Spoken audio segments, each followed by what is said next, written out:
Buddy, I'm Gojo, and I'm bringing you guys a video which is a debate between one of the most actually famous anime characters that have being, of course, One Punch Man or Saitama, and of course, DBZ Goku.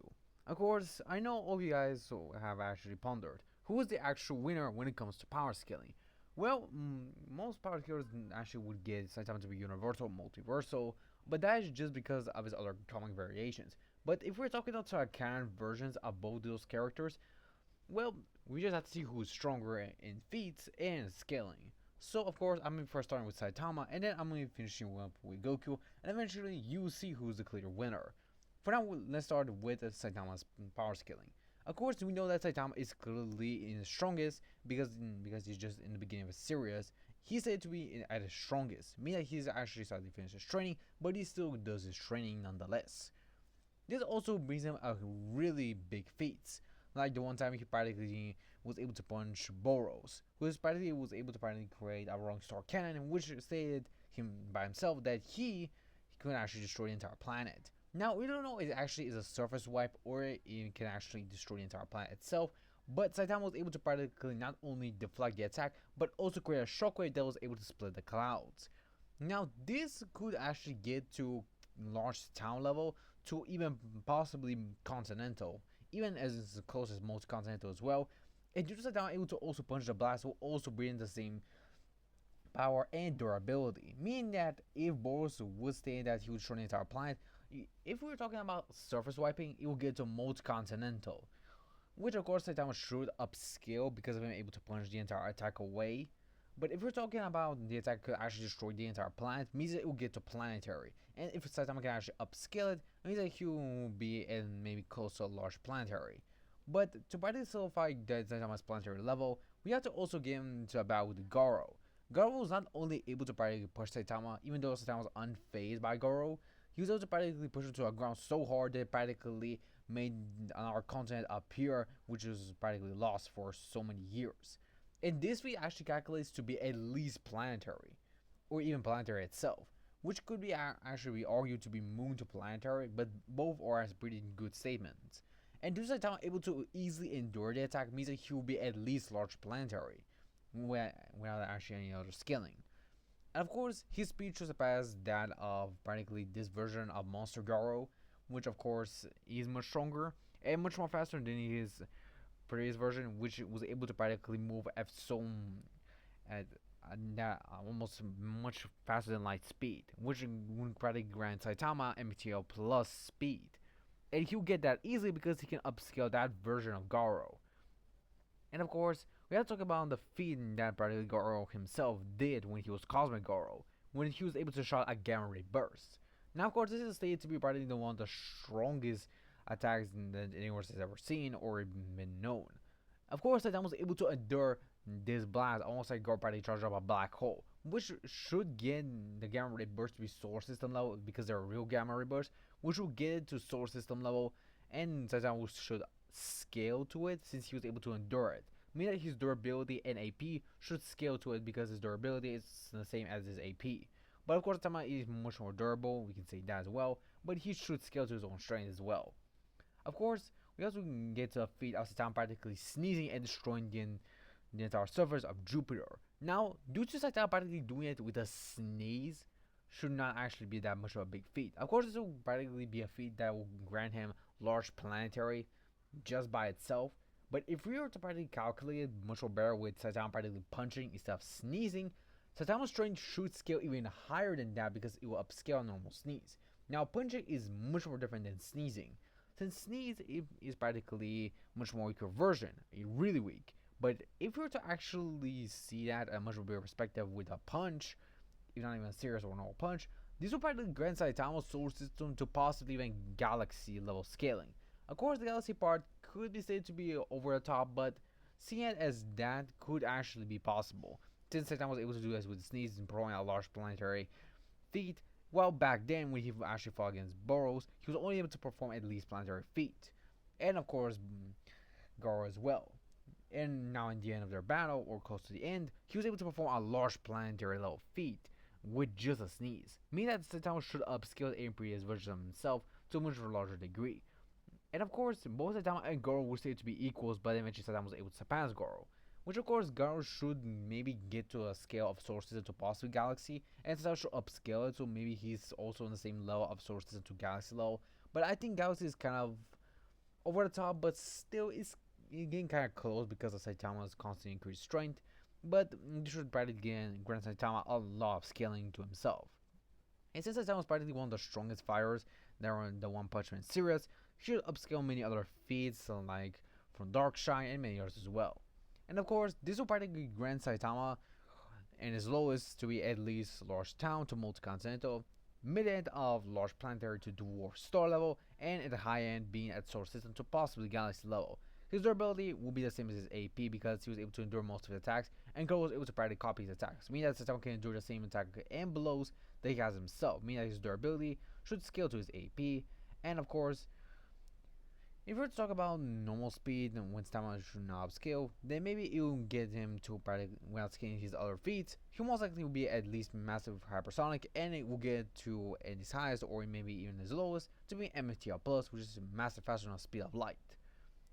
And yes, this is now for the end of Saitama scaling. Now we get to Goku scaling. Now most of you Dragon Ball Z fans like me would think that Goku's very strong, and yes, I do agree with that.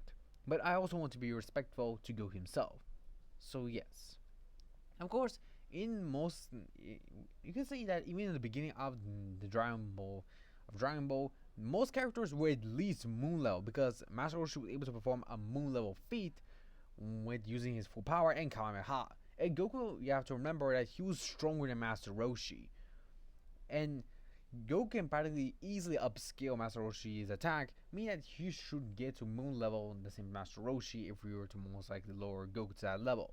But he will also get to planetary because that feat was much more better explained, and Piccolo was also able to destroy the moon, which Goku should scale as well because he was much stronger than Piccolo at the time when Raditz appeared. And when of course Piccolo did not train Gohan, he did not train himself as well. And of course he was able to obliterate the moon. Now this feat should get to at least moon level if you were to see it normally, but scaling it actually brings it to be much more higher, to possibly be at large planetary to dwarf star, which will grant Goku moon to dwarf star level of power. And of course we don't have to forget the other sagas as well. Goku facing off against Frieza, and Frieza wasn't stated to indeed destroy planets. He indeed even destroyed planet Vegeta, which of course its gravity is 10 times that much of Earth. And he was able to destroy it with just one blast in his suppressed form, which is his first form. And Goku was able to fight him in his true form, his final form. And of course, Goku was able to form decently well. Even using Super Saiyan, Goku was able to defeat the Emperor. And of course, Frieza did also was able to perform a feat of practically enduring a destructive blow and eventually causing the destruction of planet Namek. This destruction was seen throughout the entire solar system. It was so big that it could even to be its own solar system of explosion. And due to Goku practically able to survive this attack, and of course as well as repel it slightly, it would mean that Goku should actually scale to Frieza because Frieza was the one who did it, who did the entire attack, and the explosion itself is the cause of from the Frieza's attack. Meaning that Goku, due to being a Super Saiyan, should upscale full power Frieza, and because of this, Goku should get from possibly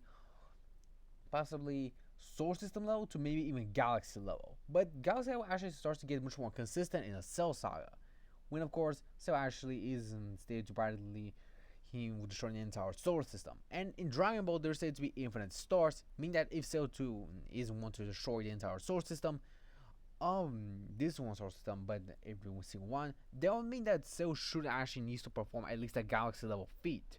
And because of him practically casually saying that he can do it, means that he actually means it. And Goku was actually close to Cell's power. Of course, Cell was still suppressed when he fought against Goku, but Goku was still able to slightly push Cell, meaning that he should still get to galaxy level as well. Not to the same level as Cell, but still pretty close to it. And of course, we don't have to forget about the Booster when Goku gets even stronger and is actually consistent to be galaxy level. He even fights against Majin Buu, and of course Majin Buu is able to actually perform big feats, but these feats only actually be relevant to Vegeta, which is the fusion between Goku and Vegeta. Means that Goku will not get that much of a big feat, but it will still be pretty good. And now of course we will move on to the Battle of Gods, when of course Goku was able to get to Super Saiyan God transformation and fought Beerus. And just by the cause of their clash of fists, the entire universe was practically starting to get torn apart. And that was just by them clashing their fists because their power was almost equal. Which would have meant that the entire planet, or maybe the entire universe, would have been destroyed. So even the old guy himself even said that the universe will be destroyed by their battle, which means that this will bring Goku to be at least Universal Plus. And remember, Goku just gets even stronger in the later arcs. And in the last arc, Goku's able to even fight against a being which can practically even absorb planets easily, meaning that Goku should upscale it as well. Goku's also able to practically move faster than time, which will most likely bring him to be much more faster, performing even MFTL plus speed with ease. And of course, even in the beginning of Dragon Ball, most characters are FTL plus speed or faster than light. So yeah. And with this, of course, Goku should upscale it as well because of him being incredibly strong. Now, of course, Goku's incredibly powerful, and with his Ultra Instinct as well, he's incredibly faster. I'll most likely say that maybe he would even able to reach infinite speed if close to that level, which can be consistent slightly, but I'm gonna say that MFTL Plus is much more consistent with Goku, but MFTL Plus is actually much more deeper than Saitama's, meaning that Goku is actually faster than Saitama, even with just MFTL Plus. Remember, MFTL Plus has other levels. If you're much more deeper or much more faster than someone, then the levels of MFTL Plus should change. So yeah. So Goku's scaling should be this: from his lowest of being moon to planetary, to to a low to mid should be dwarf star to solar system, and of course middle should be galaxy to uni plus or universal plus, and of course maybe at its highest or just casually or just normal should be low multiversal. Of course, Goku's also able to shake the entire infinite void, which says to be infinite in size, and due to Goku able to shake it with his ki, means that Goku should actually perform at least a multiversal level of feat. But of course, due to Goku just performing with his ki, means that it would just be a low multiversal, since ki is practically said to be stronger than the user itself if the user practically performs much more power. Even though it is the ki of the user, the ki is much more stronger than the user itself. But nonetheless, yeah. Of course, Goku's durability should also scale to his AP, means that he should be the same as his other like low multiversal and universal plus. Goku's speed should be FTL plus to MFTL plus, but his MFTL plus is actually much more deeper into it than Saitama. So I guess you all know who the clear winner is. Being Goku, Goku is able to win this battle. If we were to practically get Saitama to his highest feat, you only get into galaxy level, while Goku in his mid bowl to high bowl is at least galaxy to universal plus. Me and Saitama will easily get whooped by just a mid bowl Goku. And of course, this could actually be even said to be even back in Buu Saga, because Goku was said to be at least as strong as Fat Buu, but of course he maybe would have been able to even take on Super Buu. But to say the least, most likely Goku is able to whoop Saitama, giving Goku to practically defeat Saitama in no to low diff. That is for my thinking of Goku defeating Saitama. No to low diff. So that's how I see the power scaling between Saitama and Goku in the battle themselves.